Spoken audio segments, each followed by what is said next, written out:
If you are completing CEUs, you are required to complete three things. One is the sign-in, and then the second is the satisfaction survey, and then the sign-out, all of which are going to be in the chat box. So look to the chat box for links to that information. If you have any questions during the webinar, please feel free to type your questions into the chat box. We're going to open it up for questions at around 7 p.m. But feel free to put questions in the chat box prior to that. If you just want to sort of put a pin in it, that's fine.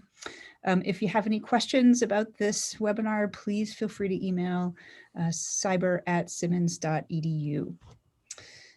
This webinar series is part of an initiative put forth by the Center for Innovation in Behavioral Health Education and Research at Simmons University, otherwise known as CIBER, which is a hub of innovation in training and research in healthcare, technology, and substance use.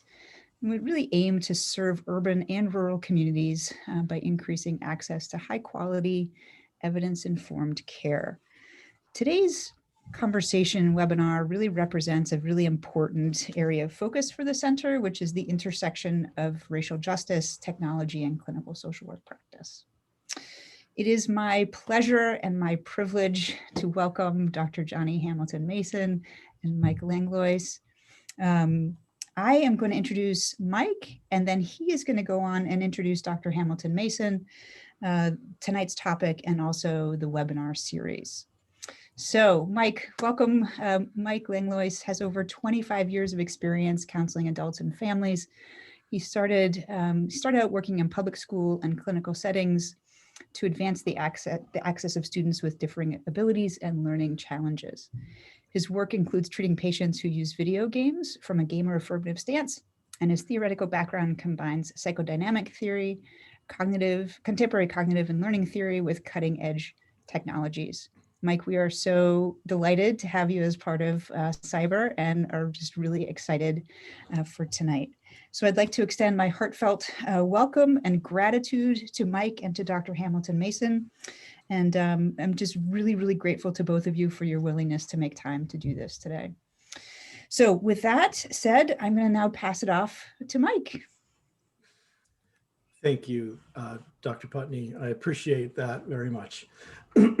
So good evening, everyone, and thank you for joining us for this, our first segment in our year-long CIBER series on racial justice and emerging technologies in social work practice. Over the next several months, we'll be looking at how race in the United States impacts education, health, and behavioral health, as well as disparities, and how emerging technologies can widen as well as narrow these disparities. We will examine how social media can give rise to and create cultures of shared meaning for oppressed groups, and also foment hatred and cancellation of groups, all of which can and do affect behavioral health outcomes. And certainly we will begin that examination tonight. But first, we are going to go from the outside to the inside and perhaps the in-between as well, with tonight's topic of race and psychotherapy, to discuss how psychodynamic theory and practice can help us to understand race and racism in treatment. To paraphrase Freud, we never see the drives, only their derivatives. And although we can't see the aggressive drive in human beings, we can witness its manifestation in hate crimes, shootings, and intense polarization frequently. And these days, it seems daily.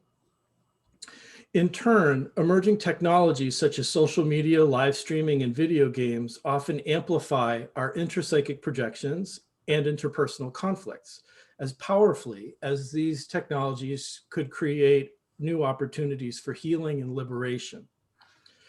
So much of what we learn about race is transmitted silently, but it gains a voice in our relationships with others. As therapists, we take in these often unconscious messages, metabolize them, and often unknowingly pass them on to our patients and clients. So let's talk about that.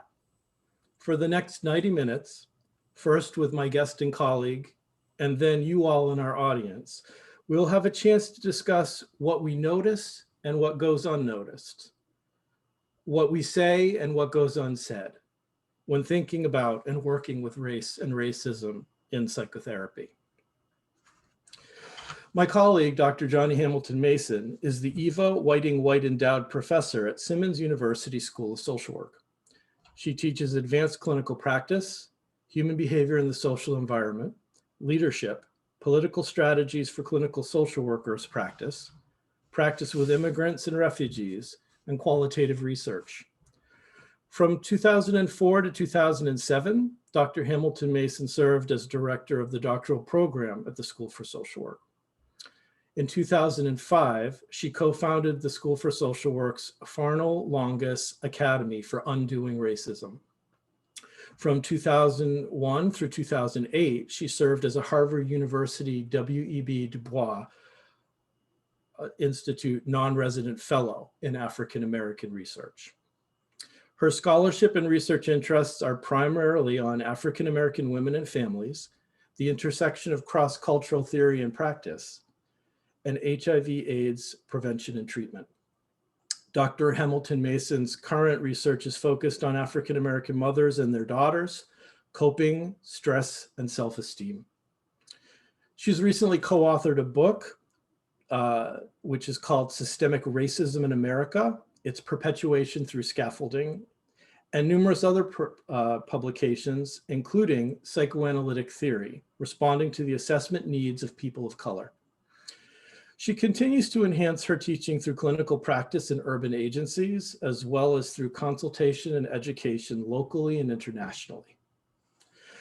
Dr. Hamilton Mason presents papers regularly at national and international conferences on such topics as the dynamics of diversity, teaching and learning issues related to diversity, HIV/AIDS prevention and treatment in the United States and Africa, urban practice and urban leadership, educational outcomes, cross-cultural competency, and racial identity theory in clinical social work. In 2013, she was honored to receive the Massachusetts NASW Social Work Educator of the Year Award and the Greater Boston Association of Black Social Workers Sankofa Community Development Award in 2016. In 2019, she was the recipient of the Council of Social Work's Feminist Scholarship Award for her research and publications on African American women. As a practitioner, researcher, and scholar, her passion lies in the intersection of social, political, and economic advocacy of people for people of African descent throughout the African diaspora. Dr. Hamilton Mason, welcome. Thank you so much. So I wanted to kick off our conversation by quoting something you wrote in the article that I believe I mentioned on psychoanalytic theory, responding to the assessment needs, and in which you write, quote, oppressive societal structures are often internalized and shape the intrapsychic existence of people of color. Therefore, the well-being of this population necessitates that micro-level assessments and interventions accompany macro-level efforts to eradicate poverty, racism, sexism, and other matrices of oppression. And one thing I take from that is that we're talking about health disparities right from the get-go. Because if we have evidence that psychodynamic treatment is effective, which we do, and if we are somehow making psychodynamic treatment less readily available to people of color, that's a problem. Is that in keeping with your experience? Yes, it is, because I think that one of the sort of things that's really, really critical to the work that I do is being able to not only look at both what's going on inside, but also the systemic societal structures that influence the way one would feel about themselves inside. And I think that for me, as a clinician, psychodynamic theory does help to look at both of those perspectives, because I think it's important not to privilege one way of working with anybody that I happen to encounter in the treatment process. So for those folks that are perhaps new to psychodynamic theory or are, took a course or two in their graduate program, could you tell me a little bit about how you find it useful in terms of understanding both the internal experience of people and this, how that manifests itself? Yes, I can do that.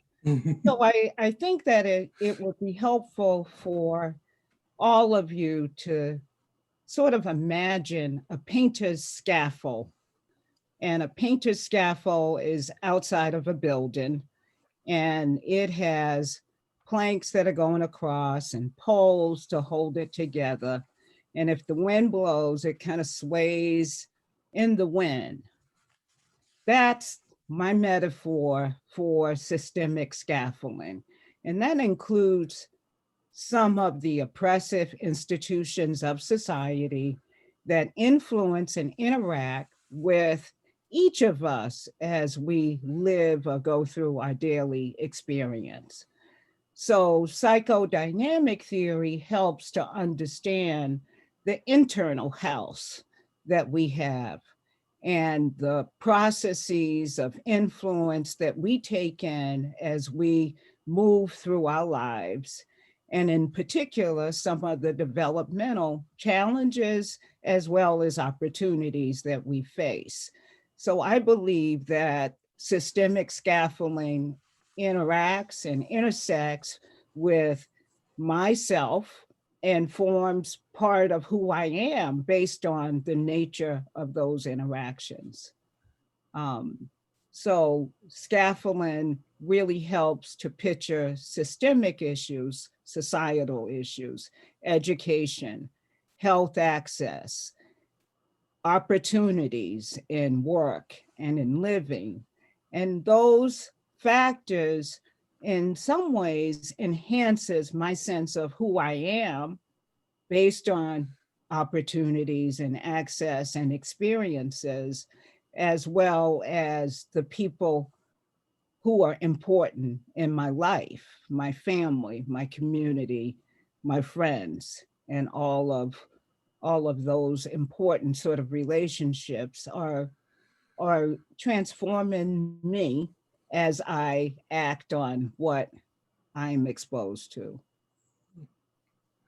So it's interesting to me, in some ways, part of what you're talking about, we could be talking about in terms of object relations or object relations theory, or even introjects. And, I'm thinking about what you discussed in your book, which, by the way, if anyone hasn't had a chance to see it, the scaffolding is a really important part of the conceptual part. Flash the book. There you go. There's the book. and you talk about in there sort of a couple of different forms of racism, and one form of racism you talk about, which you talk about aversive racism, which is kind of a present day bias, which is to some extent individuals sympathize with people in the past that had it, but don't see themselves as experiencing racism themselves. And this has always seemed to me to be an extremely ironic blind spot in our profession, because psychodynamic theory really talks about how important the family of origin and the family romance and the story on your history and how it actually shapes who you are.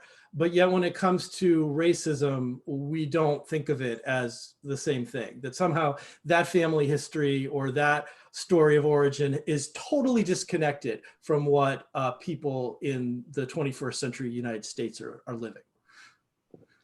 So I agree. And I think that most people, when they think about racism, and that would probably be prior to the last sort of 6 months, when it's really been in your face with the proliferation of media coverage of people being murdered on camera. Most people think that aversive racism is for a small sector of people who, i.e., could be like the Ku Klux Klan or these violent sort of groups that do terrorism, perpetuate trauma and murder on people. However, aversive racism can also be sort of the day-to-day, sort of continuous experience of confronting systems of discrimination that accumulate over time and also contribute to very bad health outcomes. So now there's a significant amount of research that documents the impact of racism on the well-being and on the health of people of color, and most especially African Americans. And if you think about sort of the discussion or the discourse now that's happening throughout sort of human services areas and public health areas, people are talking about, well, there are two pandemics, right? That there's the pandemic of COVID-19, and then there's the pandemic of racism. Well, the pandemic of racism has existed for more than 400 years. The systemic scaffolding has existed and really has a way of continuing to confront African Americans and other Black, Indigenous people of color in their day-to-day living in their face a lot, and it really causes an accumulation of stress, or also, and some people will say, well, it causes resilience because it's always there, right? It's always there, and we have, and what I mean by we, have acknowledged the existence of this from the beginning of our existence here. And one of my favorite authors, and I would say he's an internal sort of object for me, a self-object for me, is W.E.B. Du Bois, whose work sort of frames all of the work that I do. And he said one of the biggest problems of the 20th century was the problem of race. And that quote was in 1901 that he did research on African Americans in Philadelphia and Atlanta, and came up with an analysis that he calls double consciousness. And double consciousness is living in two worlds. And living in two worlds can be stressful. Living in two worlds means that you have to navigate a larger society that tends to marginalize and negate the very existence of the self, as well as figure out how to cope with that and to understand what it means to exist between being Black, being of color, being someone who has all of these negative images that have been attributed to them over time, that causes significant harm. But double consciousness is a key sort of analysis that I use in my work in terms of looking at the effectiveness or the utility of psychodynamic theory. So, you know, and you've just sketched out such a great analogy for the folks that may be white identified therapists. And I want to expand on it in that direction, because into this double consciousness where people of color may be living in these two worlds and have lived in these two worlds for as long as they can remember, suddenly over the past 6 months, white liberals have become woke. And suddenly we show up in this world and say, oh my God, this is terrible. Mm-hmm. And I am so tired. Mm-hmm. And I kind of have this countertransference response, you know, because I locate myself both in that group, but also having done, you know, sort of anti-racism work for a while. You know, part of me wants to say to colleagues, okay, so yes, this 6 months has been hard. Try 400 plus years of slavery, 100 plus years of Jim Crow, and you really will see how challenging it is. But I think what I kind of, how I kind of refrain from doing that is I kind of think about sort of ego defenses, and that so far right now, what we are experiencing from sort of the white perspective is so big and so monolithic, this sort of revelation in our faces of racism and violence, that sometimes we get reduced to our more primitive defenses of denial. Like, this can't be happening. And I guess I wonder, how do you deal with colleagues when they come up to you and say, gosh, I'm so tired, I can't take much more of this? Yeah. Well, I think that sometimes I have to think of my colleagues like I do my white clients, right? I have to understand sort of their racial identity development and where they're at. And as a clinician, I use that analysis in my work to understand where one would be in those particular areas. And I would say that one of the theorists that I also think has been very helpful in framing my ability to integrate and expand sort of the use of psychodynamic theory is to really pull in identity development from the perspective of people like Janet Helms, who is local and now at Boston College with an institute on race, and people like Robert Carter, who is at Columbia University, that's done tons of work on racial identity development. And racial identity development is a useful sort of way of understanding the experience, how people experience race and racism. And what the theorists say about racial identity development is basically that there's this oblivion phase, right? And this also in their comparable models for people of color, for Black identity development, there are many times African Americans and people of color who would deny that racism exists for them, that they've been able to operate their lives without having any confrontation with race or racism, and that's true. And I have come up with this term called a racial identity catalyst. That's what woke is now. It's like people were in this phase of oblivion, and it coincides with ego development, the racial identity development.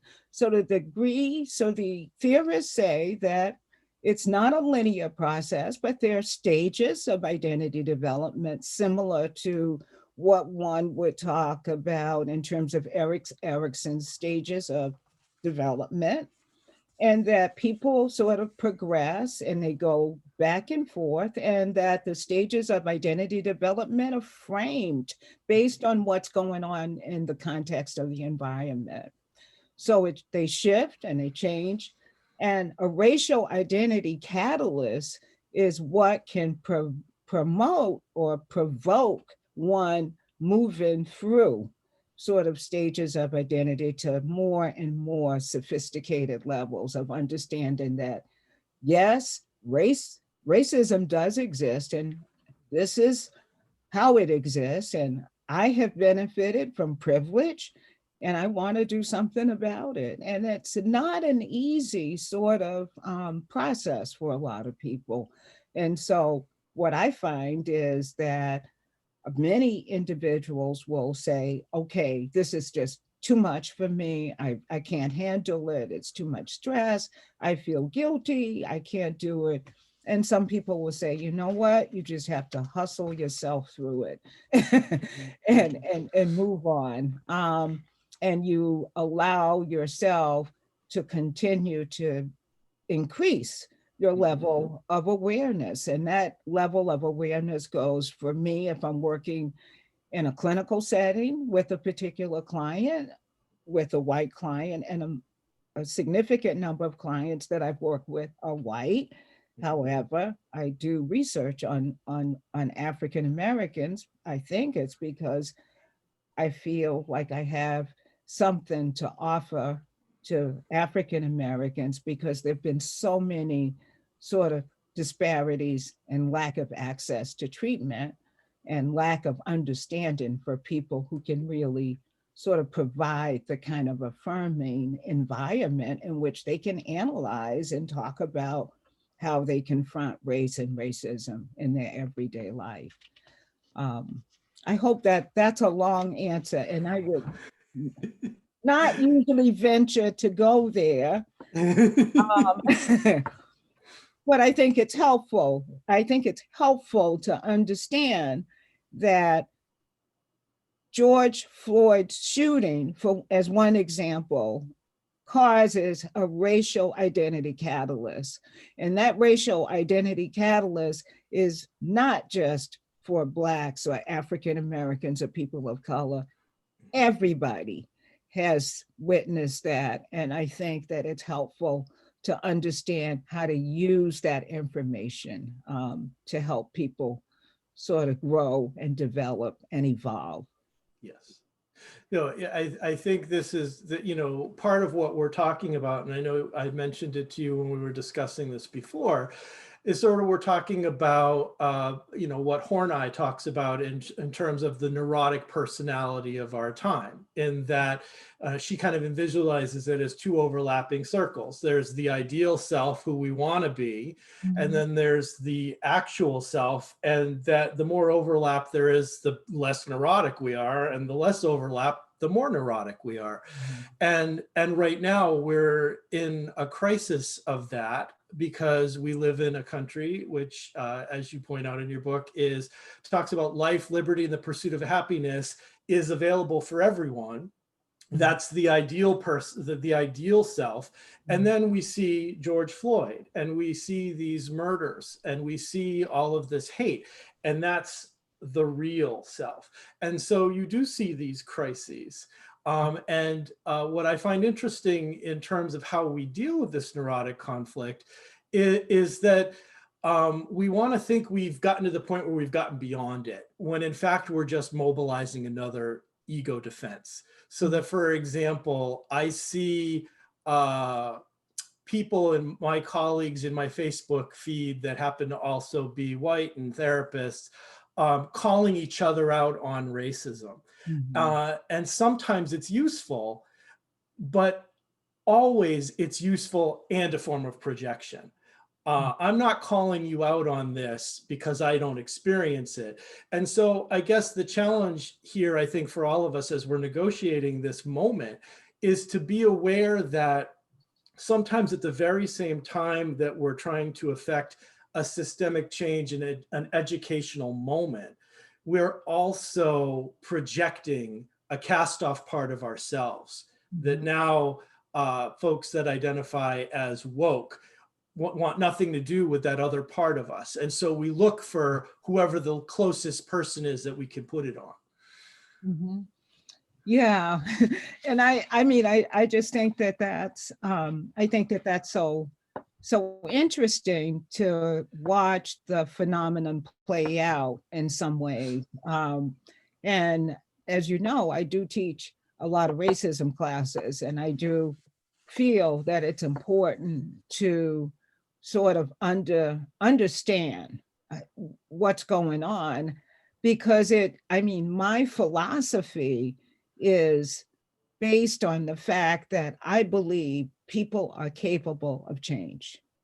I do believe that people are capable of change, and I do believe that people sort of are motivated by good intentions.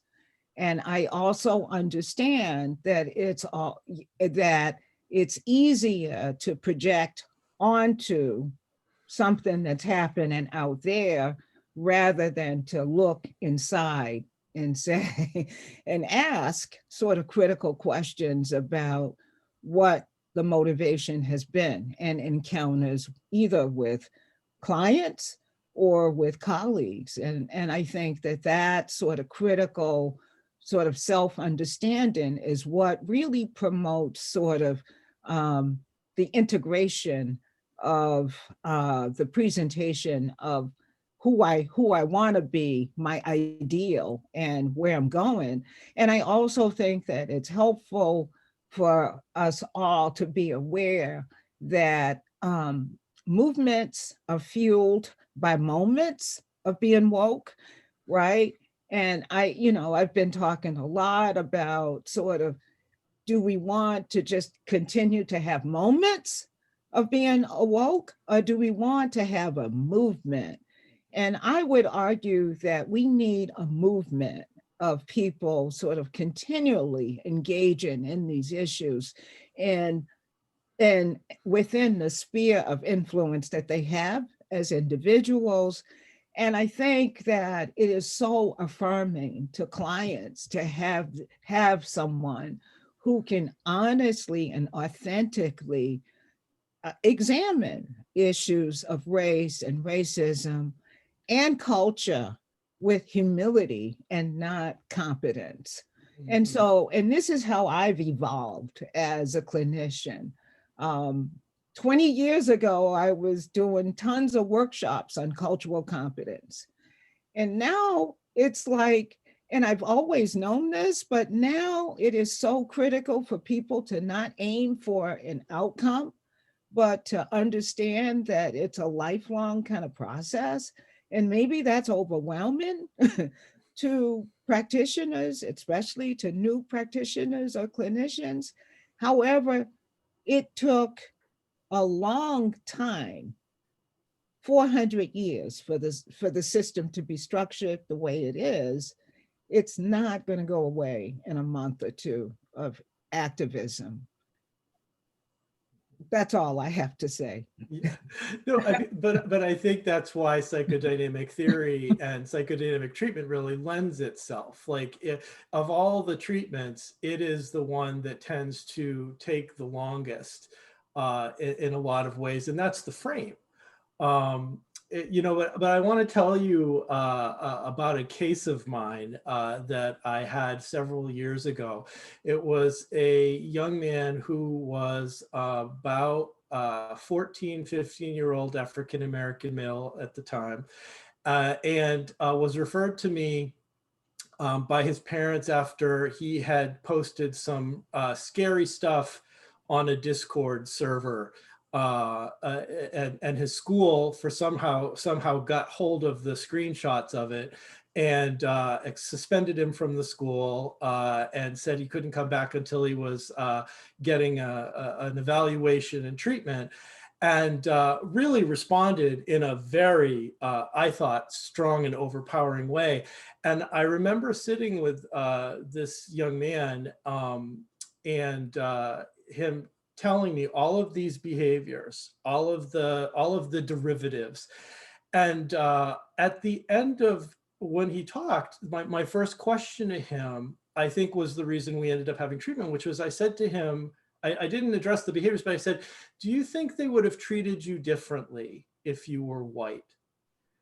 And at that point, he burst into tears, and we actually then began a really great treatment for probably in a year and a half, because he had been seen as somebody that was being marginalized even in the referral.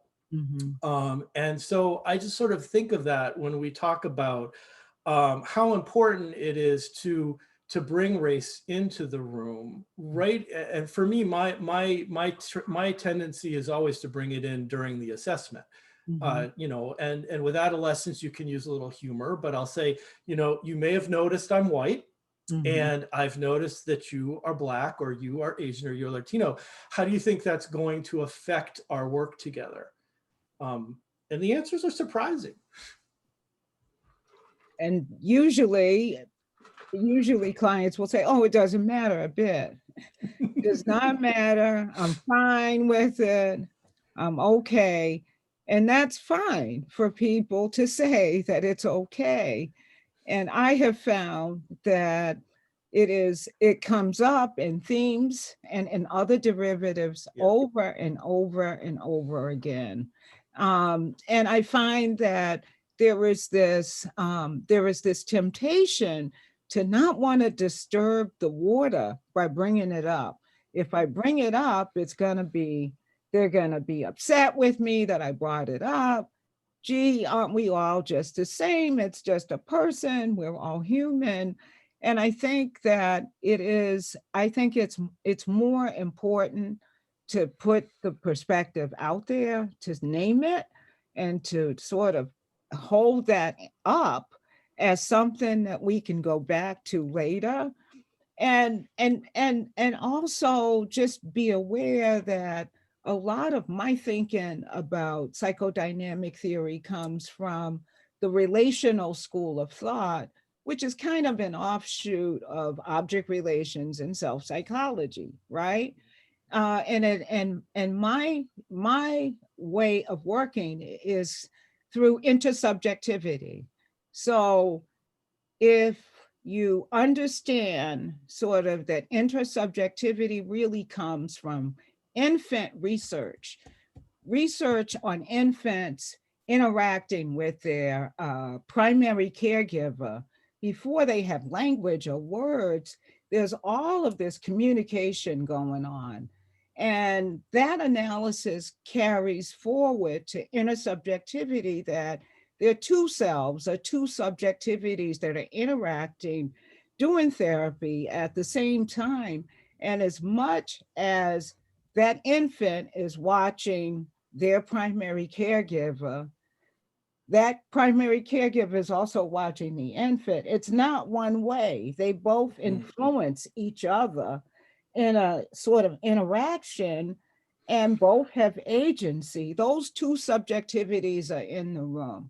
So whether you name it or not, your clients are watching and knowing how you feel about it. So you might as well go ahead and bring it up, right? So they know it, even if we don't say it. They know what our vulnerabilities are. They know what our weaknesses are. And they don't need to have words to name it per se, but it's good to acknowledge it, to have that process out in the open and working on what is it that you're perceiving of me, and how might I improve the way I communicate to you about your lived experience with this particular phenomenon.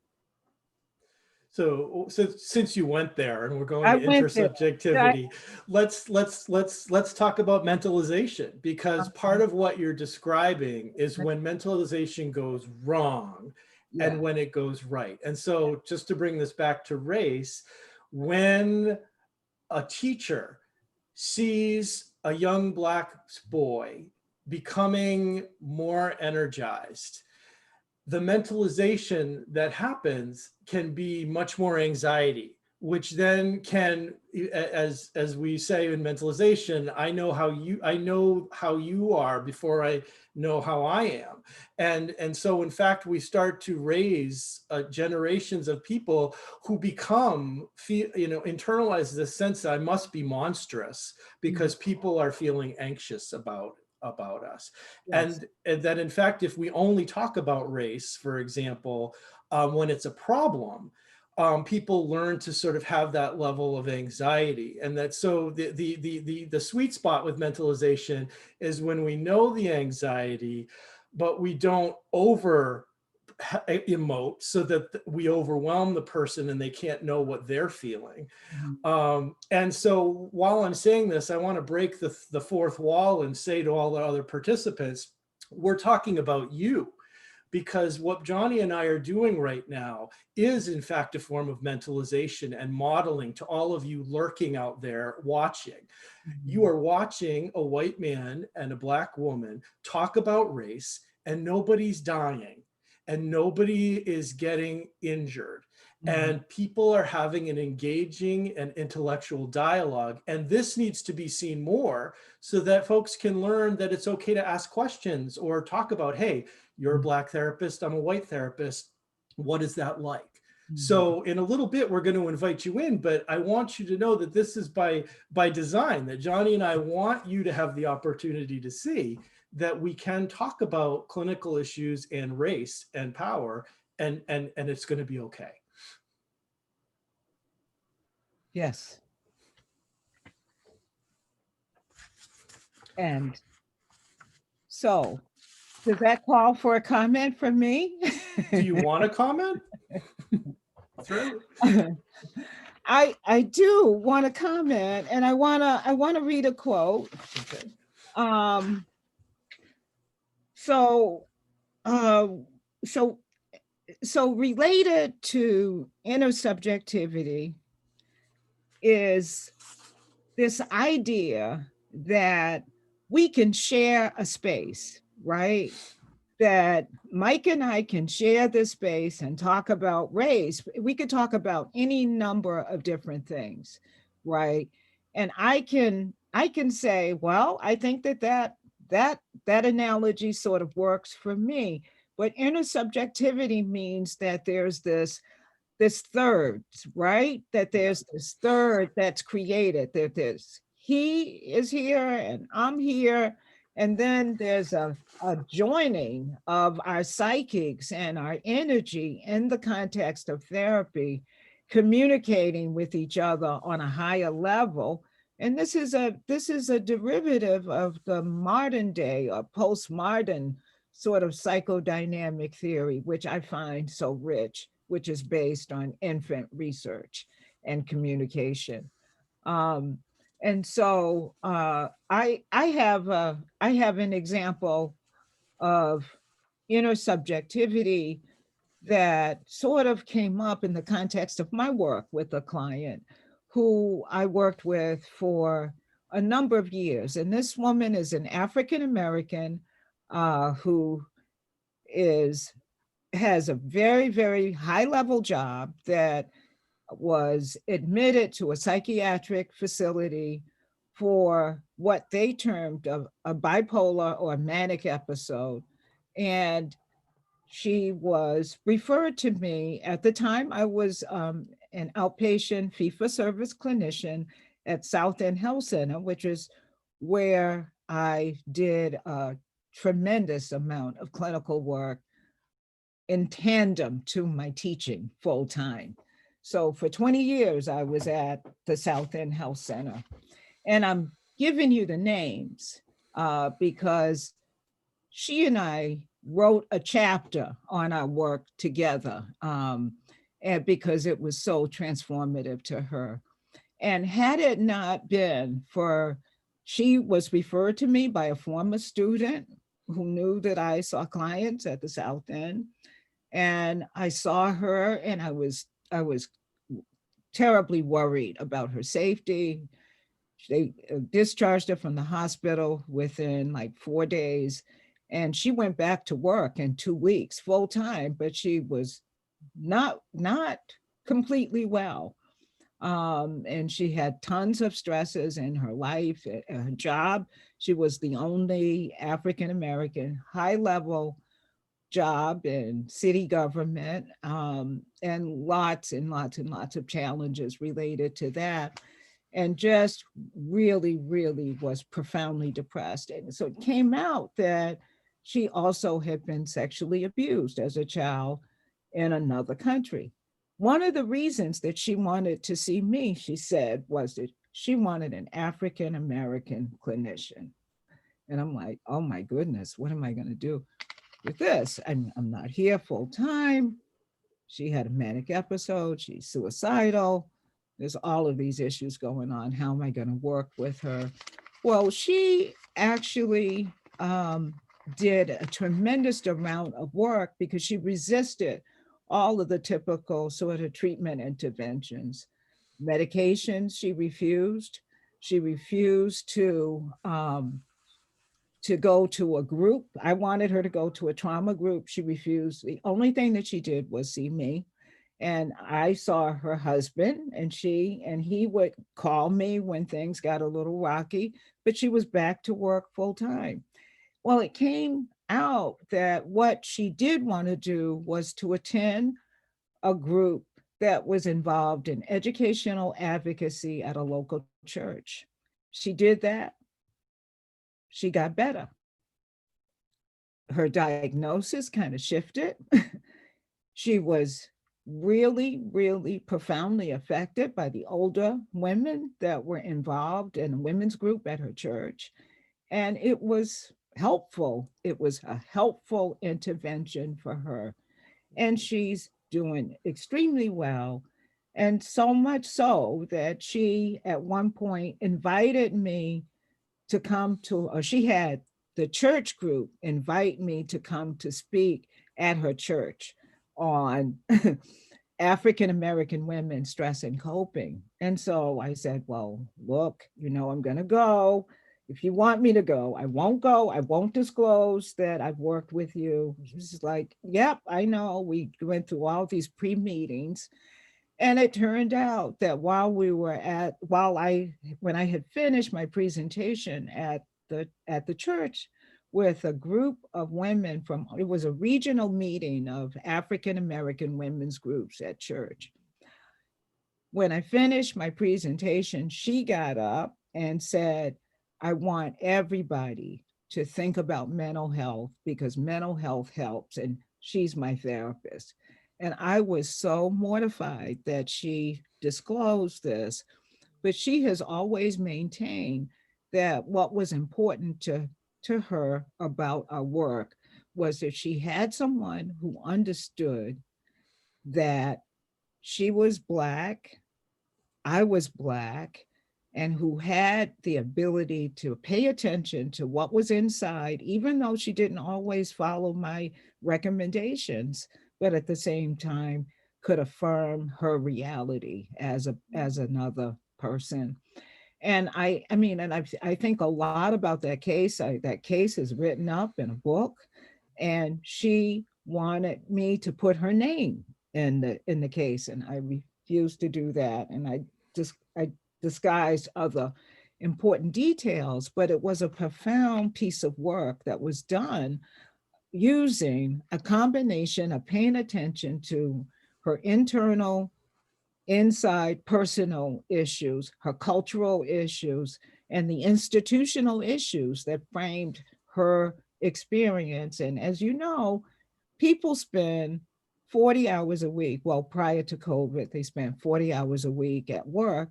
It can be very stressful if there are things going on at work, especially when you spend more time at work than sometimes you do at home with sleeping and having other people and other experiences mediate against what that work environment can be like.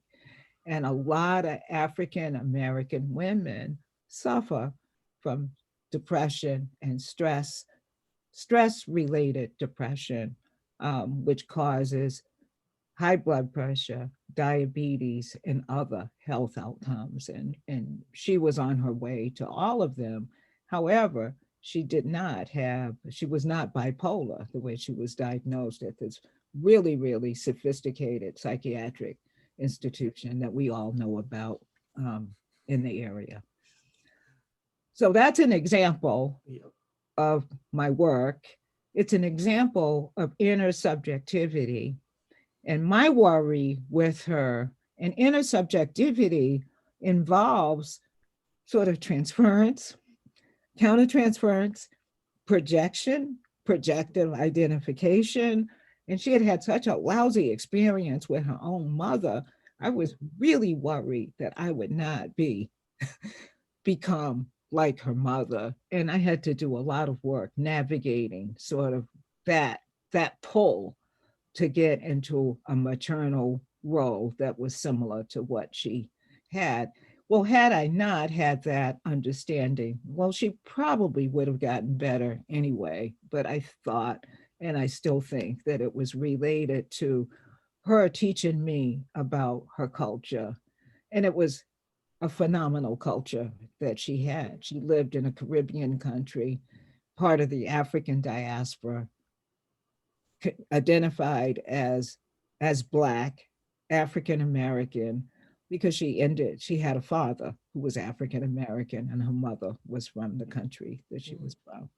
So it's a quick sort of way to give you an example of the power of these two sort of psychics interacting together with an analysis of systemic and structural racism and its influence on the institutions related to my client. No, that was great. And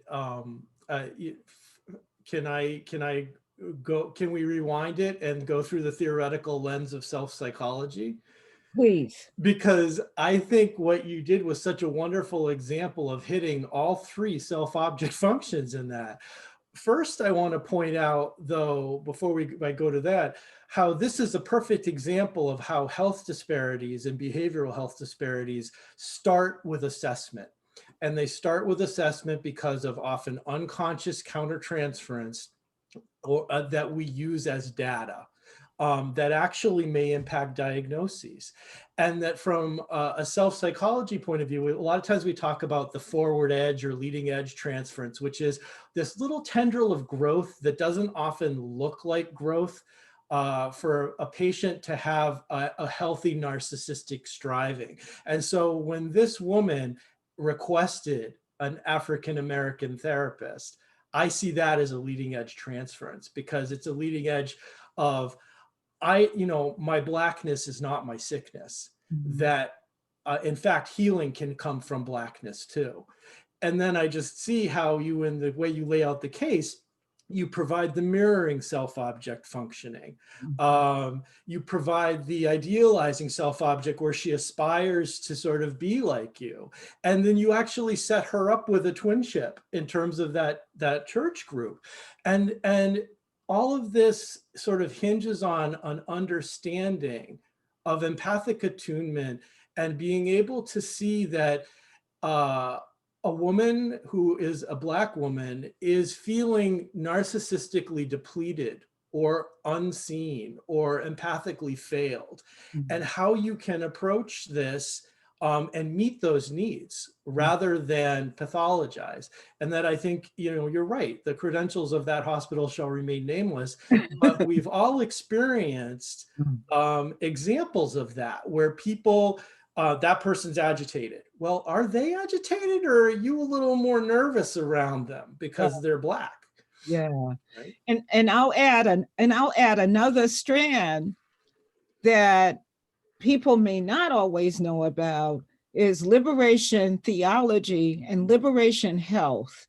In liberation theology and liberation health are two other sort of lenses that lends itself to activism and resistance. And so if you think about sort of intersectionality or critical race theory as a way of looking at structures and how structures marginalizes people, and people can internalize those negative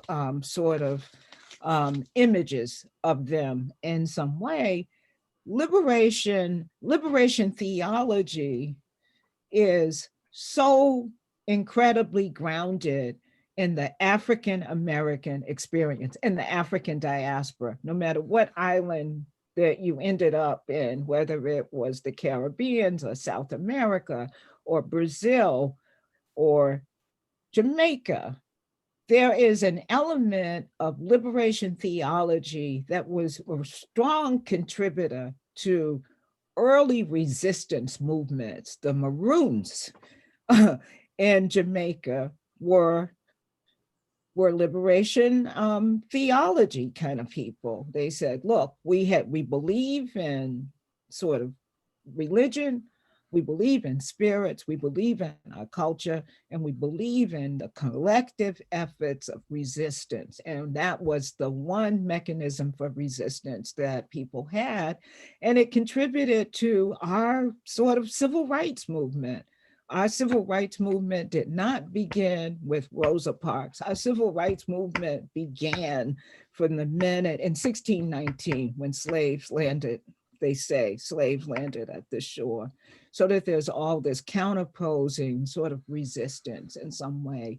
And so we have to also tap into how aspects of one's experience can facilitate that resistance, because if you resist, you feel better. Her being in those advocacy groups that were related to education at her church made her feel better. She was around people and it offered her a different experience. So I agree. I just wanted to throw in another theory to expand on psychodynamic theory. That's wonderful, because it actually solves a problem that we hadn't talked about yet, which is how do you strike a balance as a clinician between understanding the impacts of trauma, understanding the experience of oppression, and not finding yet another way to then pathologize Black people as mentally ill in a way that is just another layer. And I think liberation theology is a really good example about that. And I guess one of the reasons I'm really jiving to this is because, to the idea of resistance, is because I am an ego psychologist in a lot of ways. You know, let's show everybody there's difference. I'm a little Cahutian, but I'm definitely, as I get older and crankier, I get to be more of an ego psychologist. And it emphasizes reality testing. And when you are resisting, that is in fact an affirmation of reality testing. I am not crazy. People are hating me because I'm Black. I am not crazy. The system is not fair. That is an example of actual reality testing that we need to bolster. And if liberation theology does it through resistance, I'm a big fan. You know, we're heading towards 7 o'clock. Okay. I wondered if you had any last words or thoughts before we open it up to everybody, or a way you want to invite people in. Or... I think that I've said what I wanted to say, and I think that what I would invite people to do is to really interrogate all narratives, all stories that clients bring to us, and sort of thinking about whether or not we think it's related to Black subjectivity, or people of color subjectivity, or Black Indigenous people of color subjectivity, and white subjectivity, to really sort of put it up there and put it out there as a way to understand the influence that you may have on a person, as well as the influence that the environment has on both you as a clinician and your client, if the client is a person of color. But my invitation is to also think about this with white clients. White clients need to understand their culture, where they come from. That befuddles me, that there is a lack of awareness of the connections and the culture that one would have, even if you come from the South, like I do. It's a particular culture. Coming from the North is a part of your culture. It frames how you understand the world, your worldview, and that has an influence on how you grow and change and develop. So that would be my invitation. I'm going to just defer to that, because I think it's very well put, and we can just open up when people are ready to voice questions or share questions.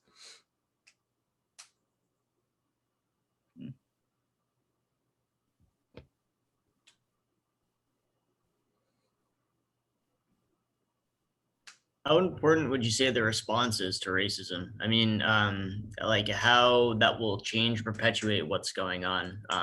Just because I've had conversations with people who have said that the response totally affirms why this is going on. Or personally, I've had experience where I've been a victim of racism, but I know that it's not about me, it's about them, and I can use it as a chance to educate somebody, as opposed to being angry about it. Because if I find myself angry and fighting back, it's only going to perpetuate what's going on. And then nobody learned anything, and they're just gonna think I'm a jerk. Mm-hmm. Yeah. And so if I can repeat the question, so you get angry about racism that other people experience? Oh no! So when I was abroad in West Africa, I experienced a lot of racism, and I found that I could either be angry about it or I could educate somebody. I spoke to a close friend who's very conservative, and had said that And he said the reaction necessitates the action or what have you. And I said, like, that's not totally right. But I mean, there are ways in which you can educate people about racism to improve as opposed to becoming more and more of a target of it. So my question was about just people's reactions in terms of society, and how you think we could ameliorate racism in that way if our reaction to it either exacerbates it or diminishes it. Hmm. Yeah, that's a good question. Mhm. Yeah, I would say that that the analysis or the analogy of what it's like for you to be in West Africa. You said West Africa. West Africa is a interesting one from the perspective of a white person there. Um, and so when we talk about racism, we usually say that racism is defined as something similar or akin to um, prejudice and power. And so making, uh, and it's possible that you felt disempowered while you were in West Africa, but in the United States, and I'm not sure which country you were in, but in the United States, if you think about prejudice and power or some kind of implicit bias, well, yes, we all have implicit biases. Um, we have implicit biases about tall people. We have implicit biases about people who carry guns or not.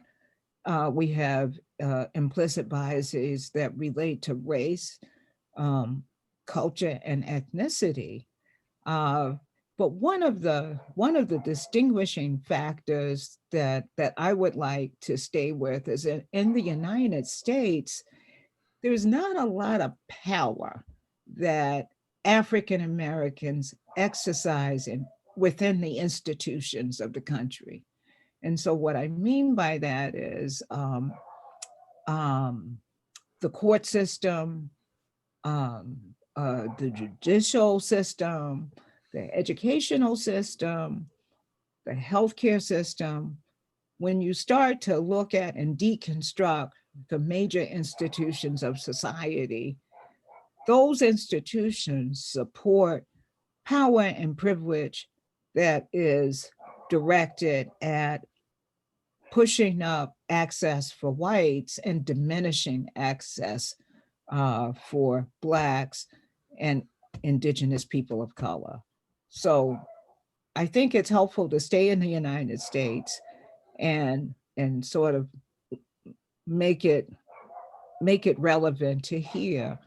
And it's possible that all of those things existed for where you were in West Africa, but I don't know enough about the experience that you had. And I think that you're right. People do get really angry when they face discrimination, and especially when it's denied or diminished or ignored. So Yeah, let me jump in here because I think I heard part of the question also was, you know, what are some tips or what are some strategies or how can I do this? And I think I can speak from my position as someone who is a white identified male, that what's helped me in terms of you know, sort of interpersonal conversations like this, especially when they're diverse, because is to sort of focus on the areas in which I'm dominant rather than the areas in which I'm targeted first. Because I think what can happen a lot of times if we start, even if it's from a place of trying to be empathetic by saying, you know, I've been oppressed, what a lot of folks that have grown up Black or people of color in America, when they hear a white man talk about being oppressed, is going to trigger dissociation. If some of you are in the audience identify as Black or Latino or a BIPOC of some sort, you might have noticed yourself starting to kind of go either, oh, here we go again, or kind of tuning out. And I think, in fact, what gets lost there is the moment for empathic attunement. And then I think what works better is for example, you've heard me talk a lot about being a white man. I've talked about my area of dominance. I haven't talked at all about being bisexual and being persecuted in any way, not because that's not a real part of who I am, but because it's more important when we talk about power conversations that I start with acknowledging that I'm part of a dominant group. Not just ideologically, but so that all people in the audience can hear me and not start to project onto me, oh, here's another white guy that's about to mansplain away. We never want to lose our audience, regardless of our racial background, because then nothing gets accomplished. So I would just basically say, not to discount the internal experiences you've had, but to lead with where you're dominant, because it's easier for you to be received and heard. That makes sense. And, I guess now I have a better argument against my conservative friend because my only experience was I lived in Burkina Faso for 2 years and I experienced racism all the time. So like that's not really a good response, but like I have perspective about it, and I hate to make it about myself or piss anybody off. But I mean, that was my only response to his arguments, and that makes it better. I can now like actually have a good conversation about it. Thank you. And you can hear that from a white man, right? Yeah. And see, nobody died. Next, thanks for being brave and going first. Next question. I had a question. I work in Southern Ohio now, but I'm from Louisville, Kentucky originally. And the Breonna Taylor case, of course, is going on down there right now. And not just the systematic issues that's gone on where no one's been charged for her murder, but also it's just been really sickening the contortions people have gone through to basically blame this woman for her own murder, more or less. And I know you were talking earlier about how a lot of people tend to try to view racism as being a part of the past and try to act like it doesn't have any, relevance to these issues when it clearly does. From either one of your perspectives, what is sort of the best way to address someone that's kind of stuck in that mind frame without getting them just to be mad and doubling down, on that perspective, but to kind of be more receptive to seeing the implications now? Wow. Do you want to go first? I don't. That's a huge question. It's a huge question. I mean, I think my first instinct is to highlight the dilemma, which is how to respond thoughtfully in real time. Mm-hmm. These events are happening so fast and furious, and we are so polarized and such a state of constant anxiety. And that none of us actually work well or at our best when we're anxious. And so I guess the only thing I'd say before throwing it to you, Johnnie, is it helps to have a theory. Mm-hmm. Having a psychodynamic theory or some sort of intellectual theory to kind of frame things helps. Mm-hmm. Yeah, and I would also say that's really, really important. So it's really helpful to have a framework to think about this. And so if I thought that my friend was in the oblivion phase, which I think a lot of people who take no responsibility for seeing racism and how bad it is, I think that they're in the oblivion phase of racial identity development.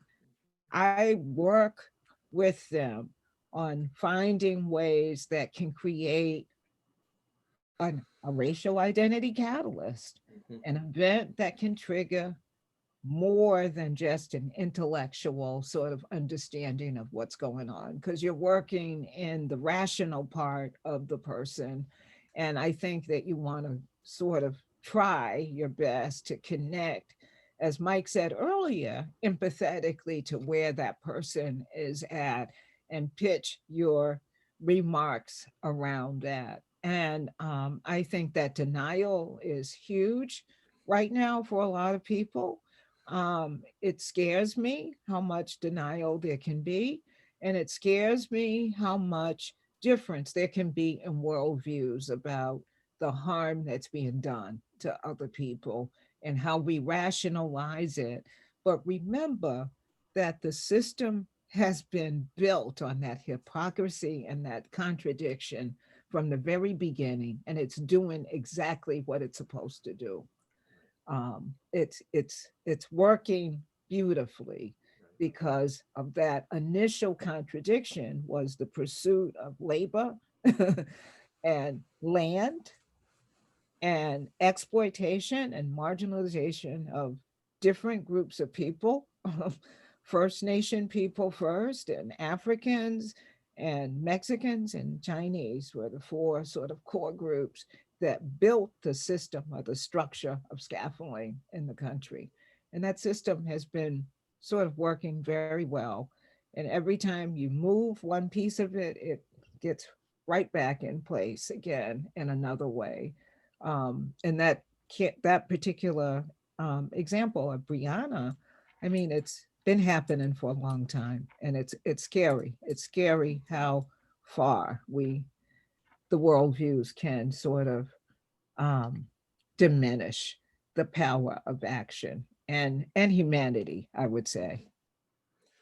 I would add one more thing just to throw social media in the mix, because social media has actually taken the system of racism that Johnnie was just talking about and given it a dose of steroids.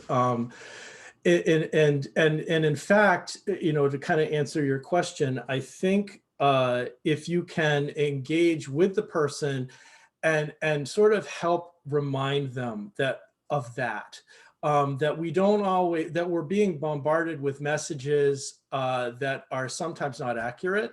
I do online therapy with several people in Portland, Oregon. It is not burning down, and they're actually befuddled by the way they're being presented.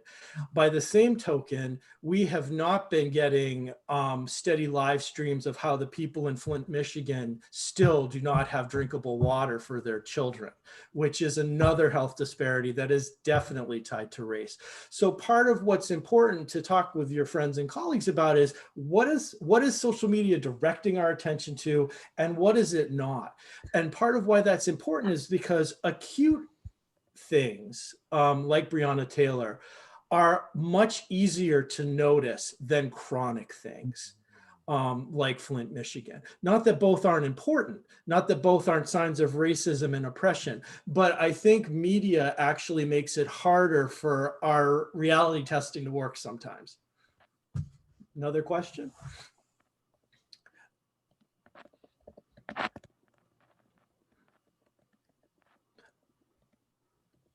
So, and I'm going to go out on a limb just because I have noted that the first two folks fell into the demographics of white and men and had great questions, but I would want to perhaps specifically invite you, if you are someone that identifies as a woman or identifies as a BIPOC, please, please jump in now. We'd love to hear your question.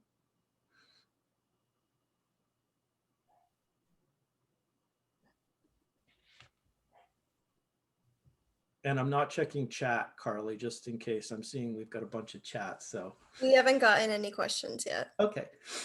Oh, there was a question about racial identity development, and I responded. Okay. I have a question I could probably ask. I'm curious about, so something that I was aware of for myself is that, like, I was really aware that I had these blind spots. Like, I thought that I was woke, And then I love the way that you described the, I forget actually what you called it. I'm gonna look though. Whatever it was, the event that like forced me to look at them. Catalyst. Okay, maybe it was, yeah, the racial, yeah. And I also recognize that as a therapist, like it's not my job necessarily to push that. And also it almost feels unjust when someone, it helps me to have empathy for someone when I believe that it's not malicious, it's literally a blind spot. It's like they actually can't see this thing that is before them. That's how I choose to look at it. And so I can sort of gently go there. But I'm curious if you have thoughts about whether it be in our own relationships outside of the therapeutic milieu or in therapy, how you start to support someone to see these blind spots. Like when you talk about this phase of oblivion, like how does someone get to the next phase, you know? Yeah, that's a good question. I mean, I think that the thing that most often happens is that it's not a one-shot deal, to get someone to that particular point. It's a series of discussions and dialogue. And usually there is some event that touches that person on a deeper level. And that really can help if that event, sort of comes up and confronts the person directly in the face. And so I would say that an example of some clients of mine that I've had talk about, how hard they work and how they really, support. So all of those people, you people, and it would drive me crazy. And then we started having some real discussions about the language that you use to describe people. And so it was like, put your toe in a little. And then we started having deeper conversations because this person really felt like his daughter didn't get into college because of those people who got into college and it was unmerited. And we talked a lot about the merit of of our society and how individualism is something that's held up as merited, and that in fact lots and lots of people had benefited from affirmative action long before it ever existed for Black people or people of color, legacy admissions. And he was like, I had no idea that these things sort of existed. And I think that it's a process. It's a process, and it's like any other therapeutic goal that you have for that person, you weave it in, you integrate that into that particular therapeutic goal that you have for the person. And I think that it's a process though. It doesn't usually happen. I think that for many people, they're having these moments now, but our job as clinicians and especially as social workers, the code of ethics says that we work on those issues. We face them in the context of our work with people, and that we have an ethical obligation to use our work in whatever sphere we're in to address inequality of all kinds. So it's a beginning conversation. And I say that in all sincerity, that it can take time, for that to happen. And most people, I find, change based on their personal interactions. They will say to me, oh, my daughter has this wonderful Black friend who's not like the rest of them. We love her. She comes to sleepovers at my house. And I'm like, oh, how did you manage that? But there are, I mean, and I think that I want to go back to something that Mike said, is that you lead with empathy and you find the empathy in the client, right? You find the place that they do have relations. And usually they have something that they can relate to. So we work on that. And that's the way I come at it. It's a Thank process. you. Yeah, the truth is, like, the only thing that I've come up with is to ask them to just start to notice without judgment where the opposite is also true, right? So Uh-huh. like Right. sometimes that will come up, but I appreciate what you're saying. Yes, thank you. Christina, I have a blind spot story for you. And I think it's really appropriate. So about 10 years ago, I was seeing a 12 to 13-year-old young cis white male who had some features of ADHD, had some features of autism, and I met with him weekly, and shortly after we started, I noticed that he was constantly expressing racial epithets in our sessions. He was using the N-word all the time. He was talking about those people all the time, and it was hard to sit with initially because I really liked him, and yet he was also doing this. And my first stage was to challenge this. It didn't make a difference. I gave him my point of view and he basically sort of dismissed me. And I started getting more and more annoyed with him.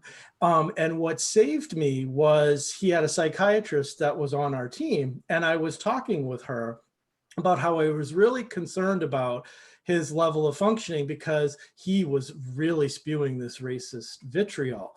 And her response was to say, oh yeah, he does that with me, but I just kind of interpreted that as his autistic perseveration. And in that moment, it changed it for me entirely, because my blind spot had been, I was so obsessed with the content that I was ignoring the form. And so what I started to do was I stopped trying to educate and I stopped trying to ignore it. And I started to pay attention to it. And lo and behold, what I noticed was it was his way of signaling anxiety to me. That in therapy, whenever we talked about something that became more anxiety provoking, the racial epithets would start again. And so over time, I started, titrating things so that his anxiety would decrease. Sometimes it was shortening the session. Sometimes it was pivoting the conversation. The racial epithets went away, but they didn't go away because I convinced him of the ideology. They went away because I got in touch with my blind spot, made a more accurate diagnostic formulation, and then was able to empathically attune with him better. So I mean, I think it's the really interesting question that you're bringing up. And I think that psychodynamic theory is uniquely positioned. Other than Freud, Freud used to say, you write some self-analysis, maybe you have an analysis with me, and then you've gotten no more blind spots. You're finished, you're done. But we moved on from that. And psychodynamic theory basically, is built on the premise that we have a lifetime of blind spots to become joyously aware of. And so I call that cultural humility. Thank you. That's great. We still have some time, and I'd love some more questions, because you guys make this very dynamic when you pipe up. There's a lot of discussion going on in the chat. Is there? Yeah. Is there anything we should? No questions, but Oh, there's. Danita, do you want to unmute and ask yours? I was trying to avoid doing that, but I guess I can. Oh, welcome, Denise. It's kind of lengthy. It's kind of lengthy, but I'm a school-based clinician. I'm working in London, and I work with a family right now who's white. There's a white family and a 70-year-old male who recently shouted in a group of peers that he hates Black people. He's used the N-word before. Mom claims that it's only been 2 incidents and that he is not a racist and he did not learn it from the family.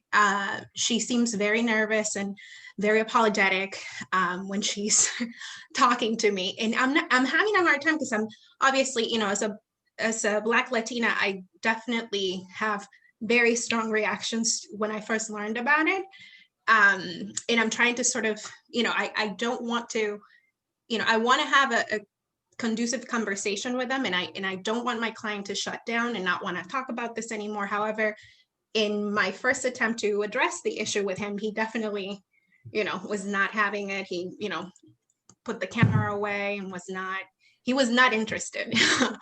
So far I've only had conversations with mom. So I'm interested in, getting some support around that, because it's definitely a challenging case right now. Are you noticing more of a reluctance to persist and engage with him because of this? Yeah, so actually over the summer, I did notice, they went home obviously because of the pandemic, and I did start to notice that he was having a harder time engaging in sessions with me. And over time it's just gotten, worse and worse and worse. So, I'm now seeing it, okay, well, this all kind of makes sense, what he's maybe hearing from parents, watching in the news, this whole sort of racial climate and tension. I'm wondering how that's affecting him. He is 7 years old, so his vocabulary obviously is limited, and but right now I guess the work seems to be more with mom and like helping her navigate that situation at home, and also my own self, like yeah, it's been tough. And you're doing it through telehealth as well? Yes, yes, I'm doing it. Yeah, so he has the option to kind of like, turn off the camera, or, mute himself. There's a lot of control that he has over the session. So that, I think that, I guess, also makes it really tough. Yeah. Johnnie, can I throw out a suggestion here for thinking about, but I'm interested in your thoughts on it too, because it's half-baked. But my first thought, given his age and given that it seems like the racial piece is causing more friction and making it harder to build a rapport, so that you have less of a frame to actually explore the racial dynamic, would be I would encourage something like play therapy. And in particular, I would encourage like Animal Crossing. If the two of you could play Animal Crossing on the Switch while the camera is off. And the reason I'm mentioning Animal Crossing is because Animal Crossing is very diverse without being racial. And so it takes this thing about differences and puts it in a framework a kid can understand. Now, I'm a little concerned about the idea of saying you and they putting their camera off, because I don't want you to experience that as my saying your race can't be in the treatment. And that's why I'm interested, Johnnie, in what your thoughts are. Yeah, no, I was gonna suggest something similar. I was certainly gonna suggest play therapy.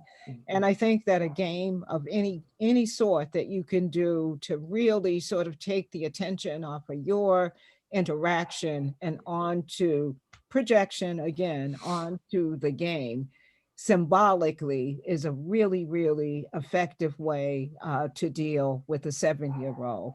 And so remember that 7-year-olds are really, I mean, it takes a lot for them to be so outwardly expressive of their emotions, because 7-year-olds are usually in that sort of latency stage of development where they're good little soldiers, right? And so there's a lot of stuff must be going on inside of him. And I would think that the most effective way is through symbolism, and play is a beautiful way to do it. And if it were in person, I would say for sure, play therapy. Now, games, I don't know all the games that are available to one on these days, because I'm not into gaming, but I guess I would have to learn to use a game if I had a 7-year-old client with this kind of issue. So yeah, I would think engagement, you're really trying to engage him and make it fun, make it something that he can sort of project onto so that it's not you. And I think that would be really helpful. All right, thanks so much. You're welcome. And Denitza, one thing that your question reminded me of, although you weren't bringing it up, was what happens if a patient says a racial epitaph in your presence? because I don't think it's something that's useful for you to ignore, either for your self-care or for the treatment.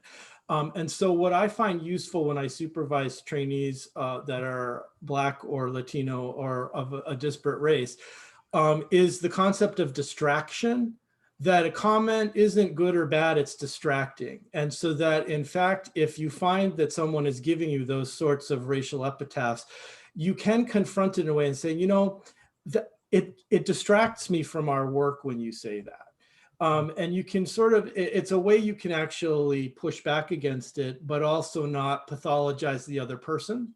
And so, but also not surrender your subjectivity. So again, it goes to that intersubjective field we're talking about, you know, which is, I don't want to be distracted when I'm with you. So, you know, saying those things can be unexpected and distracting to me.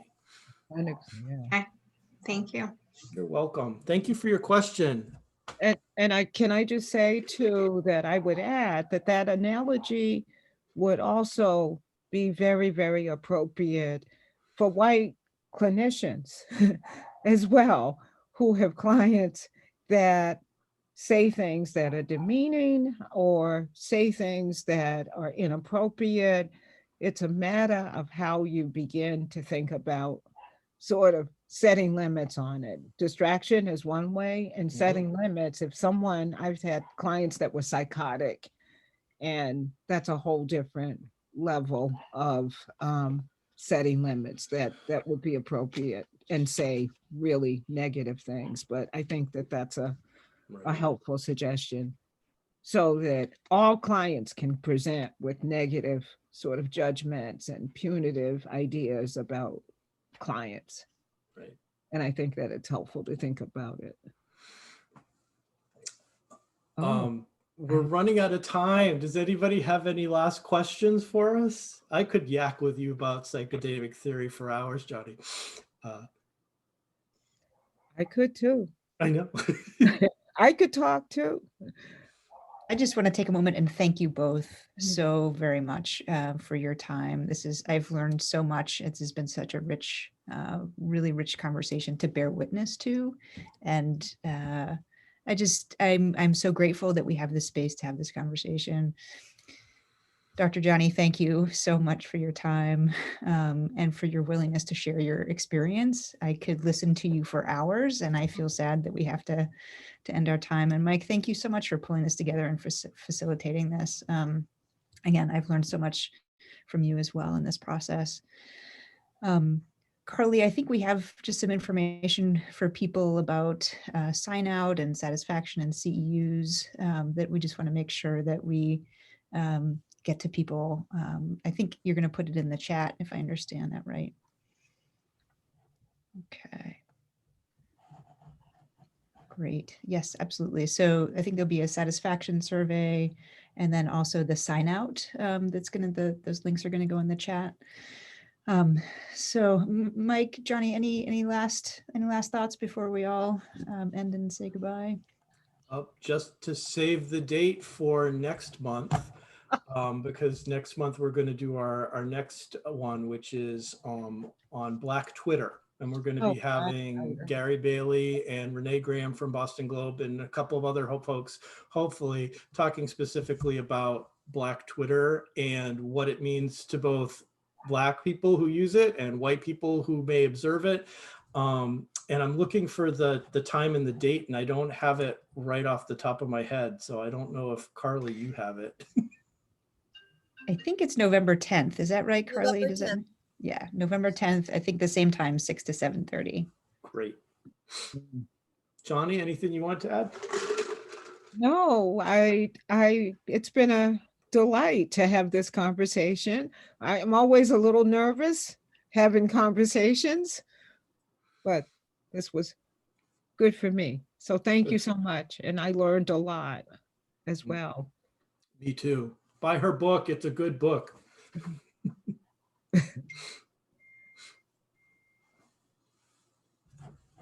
Okay.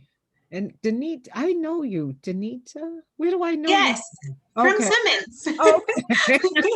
I was one of your students way back when. Way back when. Thank you so much for helping. Alrighty. Good. I kept looking. I know you.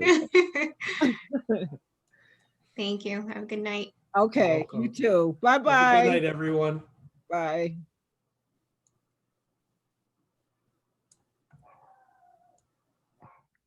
So you,